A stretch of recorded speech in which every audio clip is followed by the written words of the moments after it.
Welcome to Loco, Gringo, Mexico, the place where we transform a tourist into a traveler, because you deserve to see more of the world than just what's in a guidebook. Each week, we talk with amazing locals who know the Riviera Maya and Yucatan like only a local can, and get them to share their tips and insights on the local scene, culture, and cuisine from a local's perspective. So, pour yourself a margarita, grab a comfy chair, and let's get the show going.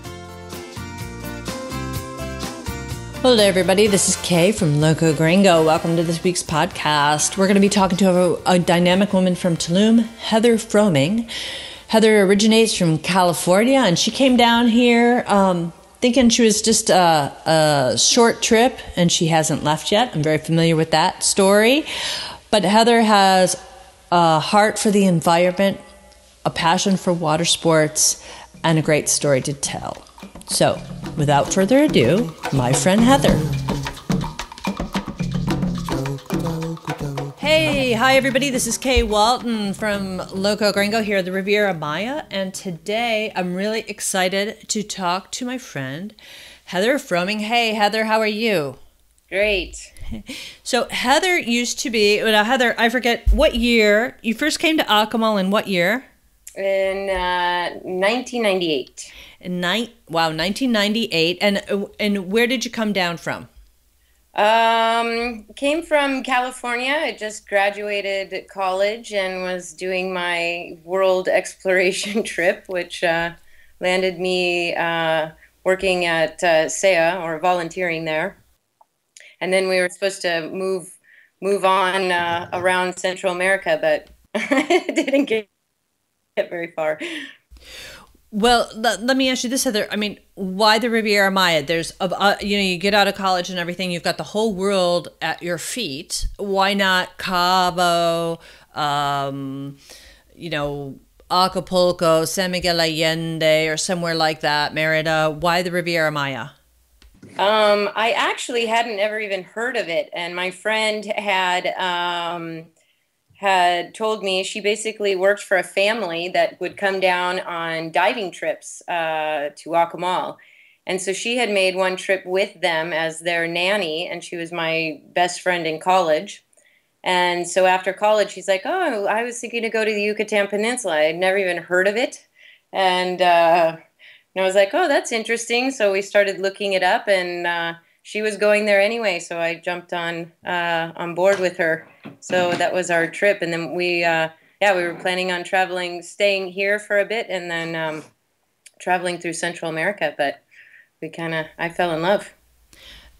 So when you came down, you worked at SEA, which people don't know was what the Centro Ecologico Akumal, right? Yes. Sorry. And no. And so what were you doing for them? Well, I had studied environmental science in college, and they had a volunteer program, so you could come and stay in their little dorms for free and work for them.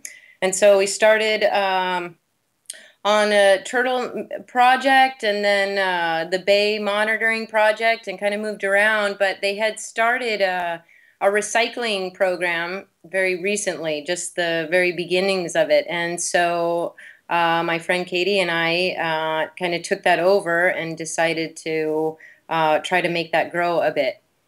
And and we started doing a collection in Akumal with the different businesses and educational projects to try to get recycling going in this little town. And I know we try to recycle, and I think I guess I'm gonna jump right into it, because I know you have no mas plastics. And that just out of curiosity is, how do you, and we have people who email us and guests who ask, how is recycling here in the Riviera Maya? I mean, do you see a lot of it? I mean, I have my own personal theories on it, but I don't know fact. And so can you give us a little bit of your insight on the recycling and some of the environmental things, and explain a little bit about what no mas plastic is? I mean, I've been, since arriving then, kind of gotten myself involved in this recycling. worked in it for a little bit and then out, because it is a little bit frustrating in the sense that they don't really have much of an infrastructure here in Quintana Roo for recycling. Many projects have been started and then died down and start again. And since we're kind of on the far end and we don't have a lot of industry in the state, there's not a lot of, let's say, recycling plants here. So some items are just not viable for recycling here. So glass would be one of them. There is no way to recycle glass here because it weighs so much to ship to other parts of Mexico in order to recycle it that it's not cost effective. So plastic can be recycled here. It has a real low rate of being recycled because it doesn't have a very high market value. Whereas like aluminum cans get recycled very quickly, and you most likely don't see them laying around very much because they pay a pretty good price for them. So a lot of people will collect them and turn them in. So I would say, yeah, here in Quintana Roo, there's a long way to go for creating an infrastructure for recycling and also educating people. So that's where No Mas Plastic kind of came in to play, having worked along the beach and in the ocean for a long time. I mean, starting out seeing the problem, but as the years have passed, seen the problem grow and grow and grow to the point when you're kiting, you see a lot of stuff floating in the ocean, and kind of created this project to do more of an education program, telling people about the problems of plastic, because I think a lot of people don't realize the depth of the problem, and especially if you don't have a good infrastructure for recycling, then one of the solutions is to not use it as much. And I think that's the direction that the whole world is going towards, as we realize that we don't have a way of dealing with this plastic contamination. And so I think in the long run, I think we're all going to go towards a less plastic lifestyle. Now, you mentioned kiting and everything. Now, were you a dive master? I worked at different dive shops, but yeah, managing dive shops and working as a dive master, yes. And then and now you're involved with extreme control and kiteboarding. And do you want to talk a little bit about, I mean, kiteboarding for me, and I know I always keep saying someday I'm going to take lessons with you guys. But do you want to explain to people why the area is great for kiteboarding and how you got involved with kiteboarding here in the Riviera Maya? Yeah, well, I had been interested in it because I had seen it in the States a little bit, but it was at the very beginning of the sport. It's a very young sport. I think it was in 2005, Marco, my boyfriend, went and got did an instructor course. And we had been talking about learning how to kite. And so he went and learned how to teach, but it was all experimental at that time. There wasn't really a lot of experience behind it. The kites were very different than they are today, not quite as safe. And so I was his first guinea pig. So he taught me how to kite, and from there we got a really good opportunity to go to Tulum, which has a nice, big, open, spacious beach. And we took that opportunity to open a school down there. And it's a great spot because it has at the time it had a lot more space. Now it's getting a little bit busier, but we worked pretty good on the beach there. You have warm waters, and people loved it. How hard is it to learn? I mean, can anybody come down? I mean, we have a lot of people who vacation or visit the area for extended periods of time. Is it difficult to learn? Compared to some other sports, yes. I would have to say it's a bit more technical, so you need to learn how to fly the kite.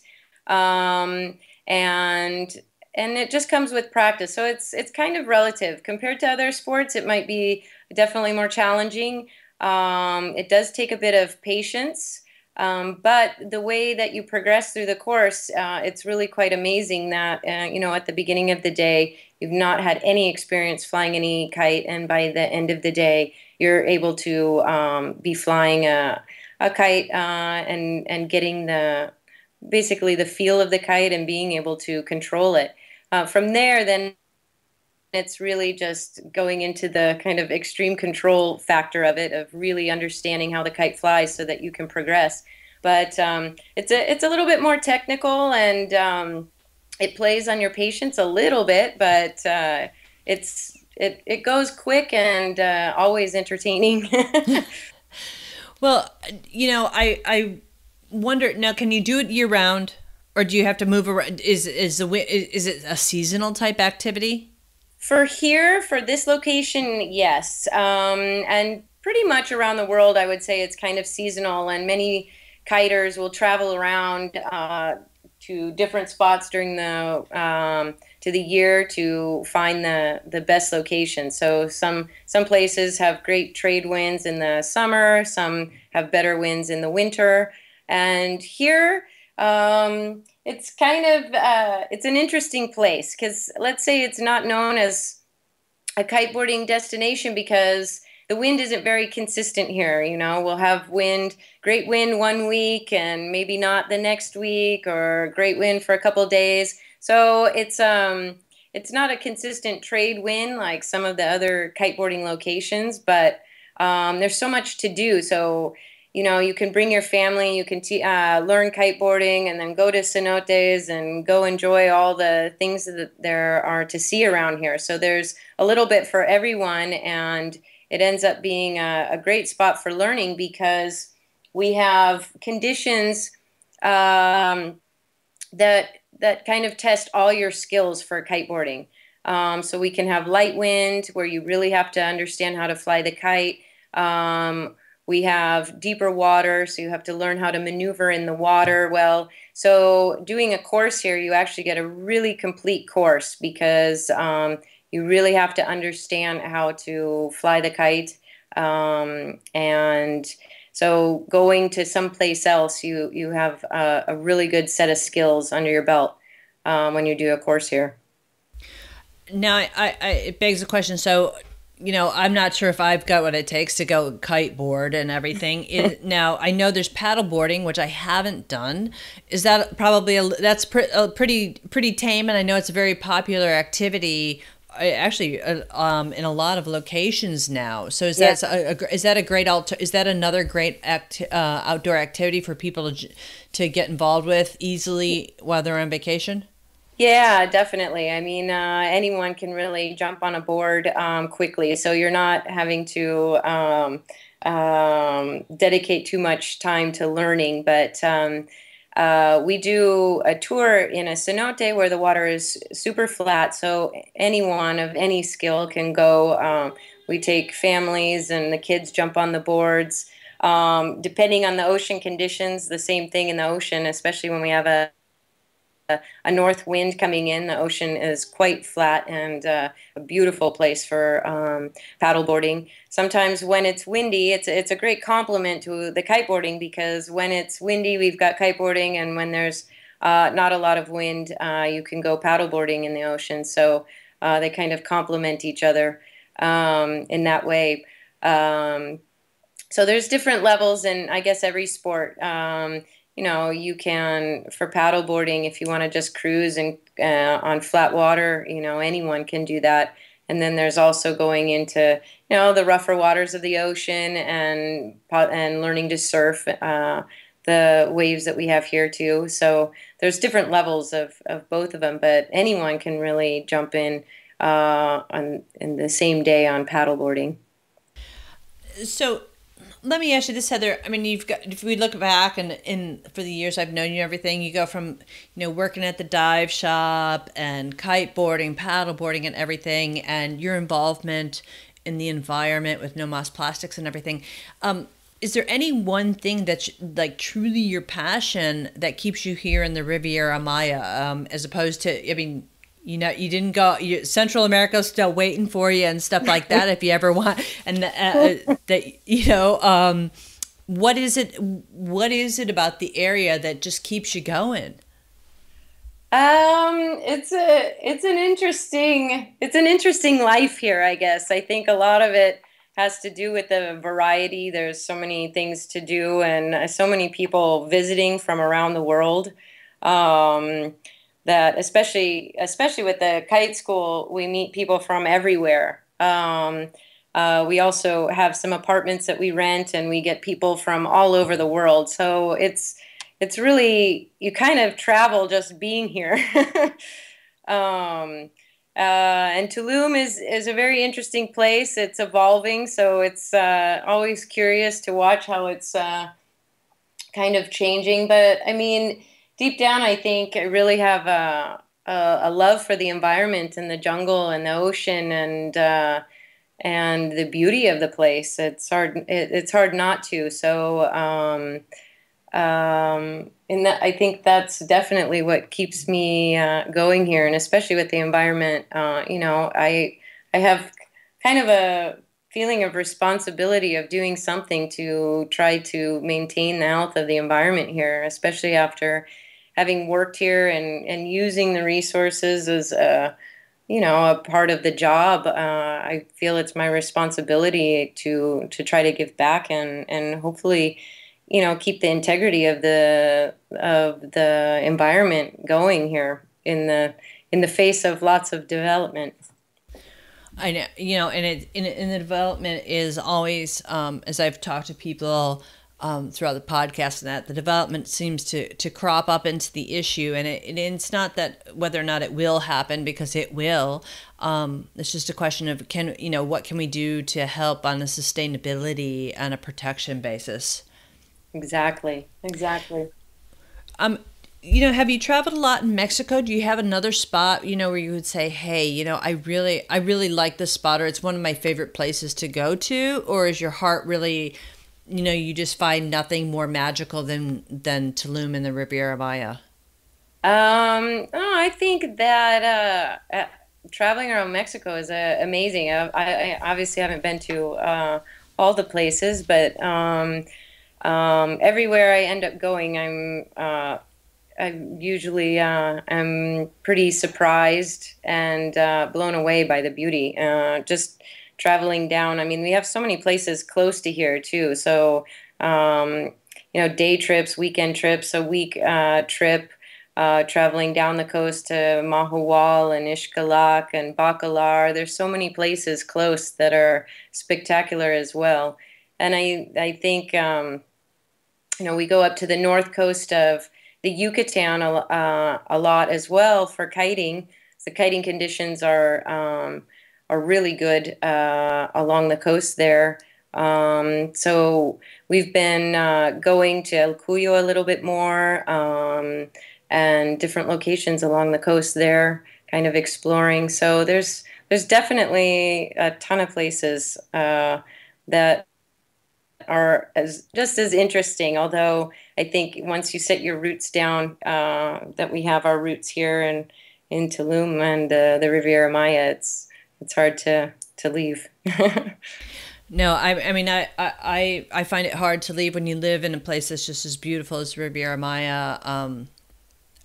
It's just hard to go, and I love El Cuyo. And for those of you who are listening, El Cuyo is located west of Cancun. Is it still the Caribbean, or is that now considered the Gulf where El Cuyo is? Yeah, that's the Gulf of Mexico. It's the Gulf. Still beautiful. A lot of fresh seafood and everything, but El Cuyo is to the west of Cancun. So there's not a lot, and it's not I know for kiting it's a good spot. There's not a lot of activities for tourists, but it's certainly interesting adventure to drive through. Yeah, definitely. All throughout the Yucatan is a great trip. Is just driving through the little towns and exploring is it's definitely a whole different world. It is. I love the drive between El Cuyo to Rio Lagartos on the Coconut Road there, or that sand road that goes past Los Colorados and everything. Love that drive. Yeah, no, it's amazing. It's amazing. So do you have, I mean, aside from like El Cuyo, do you have some like secret gems or little places that you like to go? You say, you know what, I'd love to go to this taco place, or I'd love to go to this little beach. Are there little secret spots you're willing to share with us, Heather, that say, you know what, this is really, if you go here, you're going to sense the magic or get a taste of the magic that I feel? I was trying to think of a specific place, and there's, I mean, there's some that I think just pop into my head because of some good times there. But for me, I like to get away and go down into Siancan, and just hang out on the beaches down there. Just I think just because there's no one there sometimes, you know. But another spot I do like El Jardín de Eden is one of my favorite cenotes. And I think it's just because, as I mean, it's gorgeous, but as well, I've had many great times taking family and friends there, and so even if it's not kind of that secret place, but it is one of my favorite cenotes to go visit. And El Ardín, that is used to be, or well, but in some realms, some of the cave divers used to call it Ponderosa, the same place, right? Uh-huh, yeah. Yeah, Exactly. just a little bit south of Porto Aventuras, really close by. Actually, probably in walking distance from the Barcelo resorts. Uh-huh. Yeah, yeah. Yeah, no, it's an amazing spot there. And so you I, got another favorite. um I I also like the cenote that's close to um it's kind of closer to the Cobal ruins. Which one? Um, I don't know the name of it, but it's just a hole in the ground, basically. But then you go Well, down the stairs, and all of them are they're kind of all holes hole in in the the ground. Yeah. ground. A small hole. um, and it has the tower inside where you can jump off and into the cenote. That one Oh, is, I don't know that one.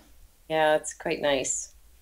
And Yeah. is it closer to Tulum or closer to Koba?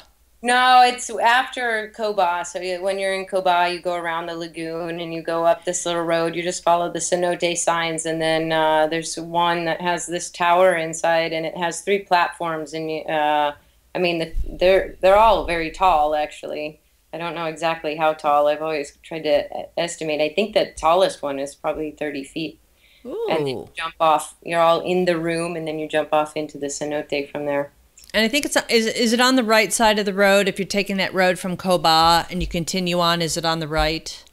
You go like around, yeah, you go Around around that the little lagoon, village. and then you follow to the left and to the left. And then they have like a little shack where you can ask for the cenotes. They have like an entrance fee for two. You go into two, but the one that's really neat is the one with the tower. Oh, I'm gonna have to check that out. I'm headed out that way this weekend, so I'm gonna check that out. I've Yeah, been yeah, through some of those cenotes definitely. Let me know before if they you jump were. off the top one. Ooh, is it that high? Daring myself to do that, but have never done it. Yikes. Well, I'm not sure I'm going to do it either. So I want to ask you, since no Mas Plastics is, we can't, since plastic's not so much recyclable, is to limit our use and everything. Do you have some tips that you can share with listeners, not whether they live here in the Riviera Maya or people who are visiting the area, some things on how they can minimize the impact of their visit here? Yeah, I think one thing is to bring kind of grocery bags with you, whether you're traveling, whether you live here. Just get used to not asking for plastic bags anymore. I see a lot of people visiting, and they automatically put two bags around their six pack of beer, and I think it's just a really easy way. You throw a couple of those bags in when you're packing, or buy a couple when you're down here, and just in general get used to having your cloth bags or reusable bags when you go shopping. It's a little bit change of a habit, but I know they even have ones that are like keychains that are little they kind of fold up so you can kind of take them around with you. Um, and just being conscious of it. We're starting a Sin Popote campaign, and we're asking. And we gotta tell people because what I know, what's sin papote? So basically, it's to ask for your drink without a straw. So it means without a straw. And the straws are something that get used for 5 minutes, and then they stay in the environment for we don't know how long. But we do see a lot of straws on the beach cleanups. We see a lot of to-go-ware, like spoons and forks and knives. And so we're going to do this campaign and try to get restaurants and people on board that, restaurants don't automatically serve their drinks with straws, and that people start asking their drinks without straws, and hopefully getting the straw use down a little bit. So that's one of the campaigns that we're working on. Can I ask you on the straw campaign? Now, we have a lot of turtles in the area. I think almost everybody knows we have a huge sea turtle population for nesting and the babies that go out to sea after hatching. Straws and those plastic 6-pack holder things, all of those are pretty dangerous for turtles, right? And other marine life. Yeah, and I'm sure that I know that a lot of people saw the video on Facebook. It went pretty viral, I'd say, of the straw that they found in the turtle nose that they were getting rid of, and I'm sure that hit a lot of people hard, as it's a pretty traumatic video. But it's a reality, and being near and in the ocean a lot, you do see how much stuff is in the ocean and how much stuff washes up on the beach.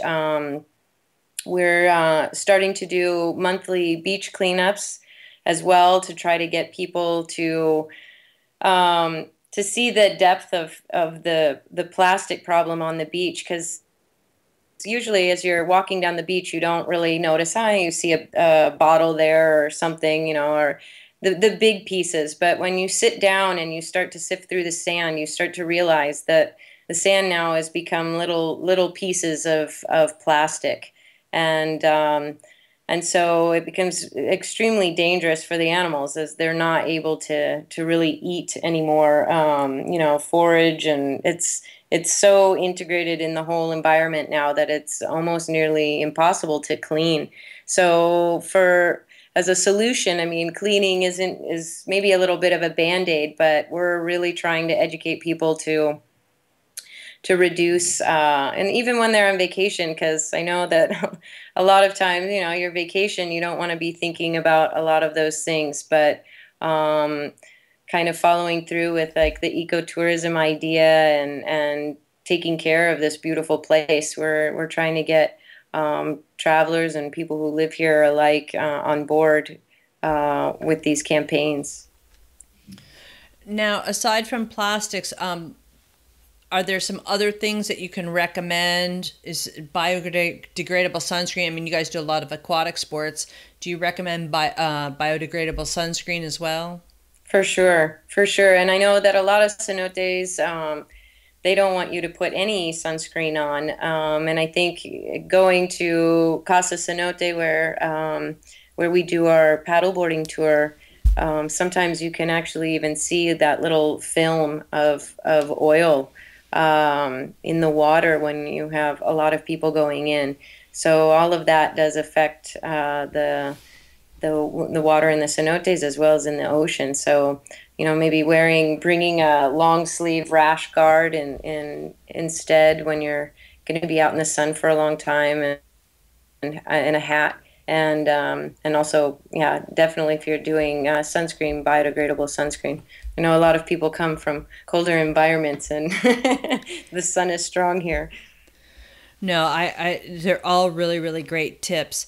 Heather, if people want more information, whether it's about kiteboarding, paddleboarding, no mas plastics, where can people track you down to get more details? We have a website at www.extremecontrol.net. That's where we have all of our information for our activities. And for No Mas Plastic, we manage a Facebook page. We'll be getting a website up in the future, but if you want to join, we have a group page, which is a lot of local information as well as general information, but events that we're doing here locally. So if you live here, that's a good group to join. We also have a page which is a little bit more general information for anyone who just wants to have more information on what's going on to kind of work on on the plastic problem. Well, great.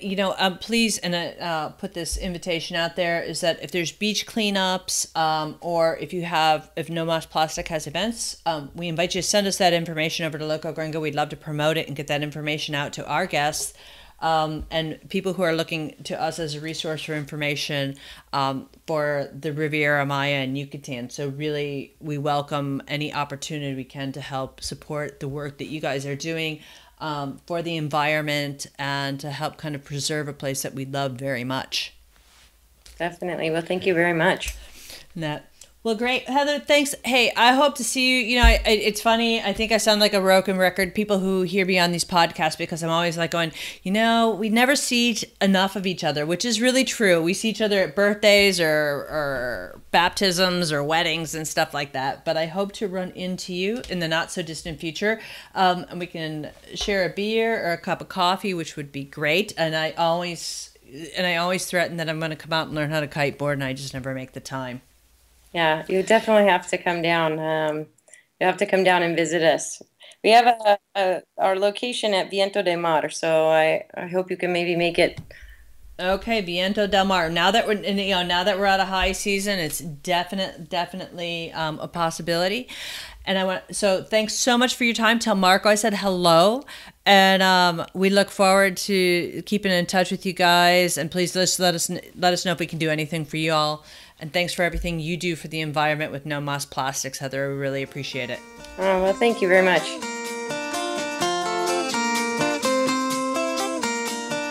Thanks, everybody, for tuning in to our podcast today. And thank you to Heather. If you have any questions or you can't track down Heather, you can always email me, askk@locogringo.com. And until next week, hasta la vista. Thanks for listening. If you like the show, be sure to subscribe. For links, show notes, and more information, head on over to locogringo.com or give us a call toll-free at 800-478-0081. Porque se tragó la luna, estaba enferma la rana. Su madre soba que soba, dedos de pluma la panza. Pensó ranita que luna era una toronja blanca. Y aunque la luna es de leche, la leche estaba cortada. Croa, croa, dedos de pluma. Croa, croa, dedos de agua. Croa, croa, dedos de pluma.